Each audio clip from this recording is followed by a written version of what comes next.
ఆయననేమో ఒక సుడిగాలి వెళ్తా ఉంటది, అందరు పోయేదా డబ్బు దరువు కోసమే వెళ్తున్నారు.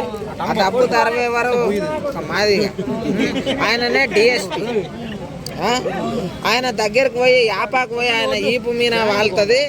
ఆడికి వచ్చేసి ఆ పక్కల్ని ఏట నరికే కత్తి కూడా అన్నీ ఉంటుంది. ఏటలు నరికేది ఎవరు? డబ్బు దరవేసేది ఎవరు? దేవశ్రీ ప్రసాద్ గారే మాదిగా. ఓకే, ఆ స్టోరీ మీకు ఎట్లా అనిపించింది? సినిమా నిజంగా అంటే దేవుడైనా ఎవరైనా ఒక డబ్బు దరువుకే బయటికి వస్తారు కదా. ఆ దరవేసే వ్యక్తి రక్తం ఇట్లా నెత్తి గారుకుంటా ఆడ పోకుంటాడు. దేవుడే తరలి వస్తుంది ఎల్లమ్మ తల్లి. దానిపైన మీ కామెంట్స్ ఏంటి? నిజంగా ఎల్లమ్మ తల్లి అంటే నేను రెగ్యులర్ వెళ్ళే టెంపుల్. నా స్టేటస్లు కూడా నువ్వు చూస్తావు. ప్రతిరోజు రోజు అలంకరణ నాకు వస్తుంటాయి. ఆమె రెగ్యులర్ వెళ్తుంటాను టెంపుల్కి. నేను నిజంగా ఆమె మహిమగల తల్లి.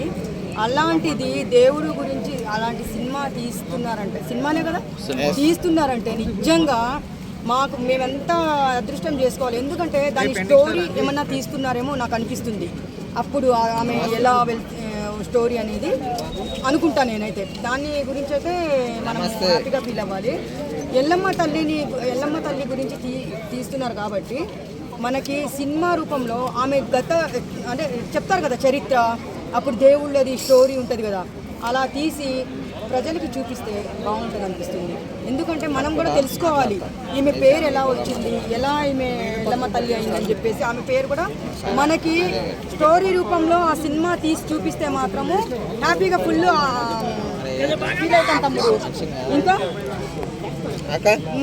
వస్తున్నాక